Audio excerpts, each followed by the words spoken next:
Hi, I know I am very late to the party. These two lenses have been around for years now, there are reviews everywhere, but there are still some things that I have noticed and that have not been said in these reviews. So I really want to add my 2 cents on this comparison. So here I have my trusty Panasonic Lumix 100-300 f4-5.6 in its newer version, as you can see here with the power or IS button. That means that the lens stabilization and the body sensor stabilization work together in order to gain the maximum stabilization possible. But it only works on Lumix body and not Olympus body, because these two brands decided to not be that friendly to one another. And here I have the more expensive one, Panasonic Leica 100-400 f4-6.3 Ultimate Mega Telezoom Lens of the death that kills. I purchased this one used for 250 euros, unfortunately without the lens hood, but you can find it new at the time of making this video for 550 euros. During this video I will refer to it as the cheaper one. This one, you can buy it for 1300 euros if I remember correctly. This is the price I paid for it new, and I will refer to it as the expensive. As for the differences, well, there is a very obvious size difference. There is a less obvious on video weight difference, but it's not that huge of a difference when it comes to weight. As for the features themselves and the handling, this one has a rubber zoom ring that is extremely smooth. I really like the smoothness of this. If you want to make videos where you zoom very slowly on your subject, you can. It's just very easy. And then the focus ring is plastic, very usable, not too stiff, not too loose. Yeah, it works perfectly for me. As for the buttons, there is only one, the power OIS on and off switch. I tend to use it. There is one situation where I find it useful, and it's when I'm using a tripod while capturing a still subject. So I'm here, I framed the subject perfectly, everything is aligned, and I'm ready to press the shutter button. So I press it, and then the image stabilization just goes whoop and ruins the picture. So for this situation, I just switch it off and then switch it back on when I'm going for anything else. Unfortunately, this feature is also present on this lens. That means the expensive lens also goes whoop when I'm on a still subject. So we have the button for this, it works. This lens is as simple as it gets. You have some markings to know where you are. As for the focal length, there's not much to say. It's good, it feels nice, it doesn't feel like a toy when you have it in your hands. It's good, very good. On the expensive, there are a lot more things to say as far as the features go, because of course it's a premium lens. There must be a huge load of buttons and rings and everything like that. First, the lens hood. I find it extremely weird. There's not one but 2 lens hoods on this one. There's the first one that you can engage and disengage. And then you have this, the main lens hood with the screw here, as you can see. So you just put it on here, if you are not dumb as me, you can align it, just create it. And then you can pop it if you want a little bit more coverage, but it's not an obligation. And yeah, it's a pretty weird design for me. I'm not really at ease with this, or at least at first I wasn't, but now I can, when I want to add my macro lens here, I have a Marumi lens for macro photography. It works very well. So I just put the lens hood on my wrist, and then I can work my things without having to put things down. Now, the rings are metal, I think it's magnesium. In any case, they feel very sturdy and very reliable. It really feels quality when you have it in your hands. Unfortunately, the zoom ring isn't very smooth. So if you really want to do some very slow, smooth zooms in your videos, well, at least on my unit, I can't. No, it's not smooth. But I really don't mind it, because usually I'm photographing with this, not filming, and I just go from whoop, I just go where I want pretty much instantly when I use it. Then you have this, the lock/unlock ring. This is a feature that is meant to prevent creep. Creep is when you have your lens directed down and then you have your zoom that engages itself just due to gravity. So here there's not any creep to speak of, except when you are walking a bit rapidly, something like that. Then you can see the zoom engaged a little bit. So you can here lock the zoom ring, and then when you are running around for that buck that flees or anything, then there isn't any creep anymore. I personally hate this feature, because even when I'm running, I always have my hand on the lens and on the zoom ring, and I really don't need this. It's more of a hassle than anything else, because even when it's engaged, here you can still force the zoom. I will not go beyond that. I do not want to damage my lens. But if I forget that it's engaged and then I see a bird, I will immediately try to zoom and potentially damage my lens. So yeah, I don't like it. It just adds complexity where it's not needed, in my opinion.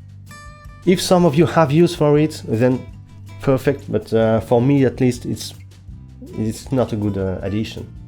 And then the focus ring, a bit stiffer than on the cheaper lens, but still works very well for me. And then there is this very nice feature. You have noticed this screw here.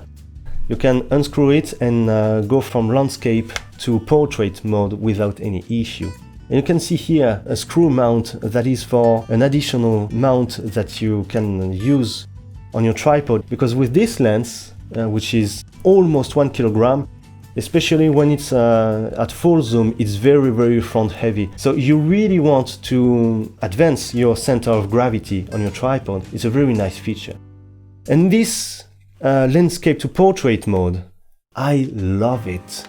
It's a huge gain of time, because if you want to switch between portrait and landscape mode with this one, you have to play with your tripod and you have to reframe everything. At least on my tripod, I don't have some very advanced stuff. I don't know if there are tripods that allow to change from portrait to landscape without reframing. But with this, it's just a matter of unscrewing, turning and rescrewing. It's extremely fast. So if you are on a subject that is unpredictable, say a fly, a butterfly, something like that, and you want to have both a portrait and a landscape to have the choice in post-production, then it just takes 1 or 2 seconds. Then when it comes to buttons, you have 3 here. Of course, the power OIS button, that is exactly the same as on the cheaper one that I use for the same purposes. Then the AF to MF, this one, I really don't understand it. Maybe there are some bodies where it has some uses, but on my G9, I have all the autofocus controls on my body, so why? Why would I use this? I just don't. Then you have the third button here, the focus range. So either you have the full focus range or you have the 5 meters to infinity focus range. This is helpful when you have some subjects that are far and you don't want your camera to waste time trying to focus on things that are closer to you, because it takes much more time. So really it's a huge help for birds in flight, for example, when I want to use continuous autofocus. So that's pretty much it for the handling features. You can see that the more expensive one has things to offer that are additional to the a cheaper one. Whether you have a use for it or not is entirely up to you. And what makes the big difference here, in my opinion, are the autofocus speed and the effectiveness of the image stabilization on the cheaper one. The stabilization is good. You can take handheld pictures at full zoom without any issues. For me, it's never been a problem, except in very low light conditions. Of course, always the same problem. And the autofocus speed, usually from something that is very close to something that is very far, it takes about a second or so when light conditions are not too harsh. So it does the job fairly well. On the expensive one, I immediately noticed a huge difference in snappiness of the autofocus. It's really extremely fast to go from one subject to another. So when I'm using this one, I tend to use the focus ring less, even in dense foliages and stuff like that, because I can maneuver between the layers of focus much faster with the autofocus button. So it's really a huge help, especially when you have something that moves quickly, that is already moving, and you only have, say, 2 to 3 seconds to try and capture it. Then the success rate is really greater with this one, in my opinion. And it's about the same for the optical image stabilization. I will put an image here, and I will try to convince you that the shutter speed for this one is actually 1/4 of a second, and it was handheld actually. Okay, I was in the couch, sitting very comfortably, but it was not a tripod. I was still shaking a bit, just outstanding. This is a picture that I could not have achieved with the cheaper one. When reviewers say if you have the money and are willing to spend it, then this one is definitely worth it. But if you don't have the money or are not willing to spend it, then this one is great and will get the job done. I completely agree with these people, because for having had these two lenses for a few months now, yes, this one is great, but this one is greater, and to me it's worth its price. Now about image quality. Now, I don't have a laboratory with fancy numbers and everything like that. And of course I am biased, because as I told in the beginning of the video, I paid 250 euros for this one and 1300 euros for this one. So I really want this one to take better pictures in every regard. So of course I will tell you this one is better. What I want to do is play a game with you people, and I will put some images.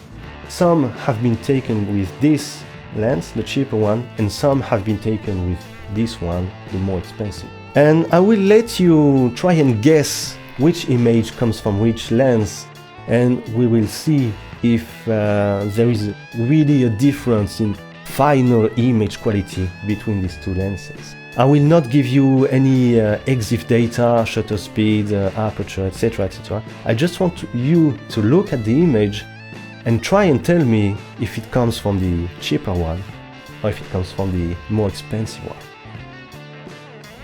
Yeah, I really hope you will not make me regret this decision. We'll see. Even if the image quality isn't visible, I'm still extremely happy to have bought this one for the features, the portrait to landscape, the stabilization. So let's get started for the images. Thank you for watching, and I will see you next time.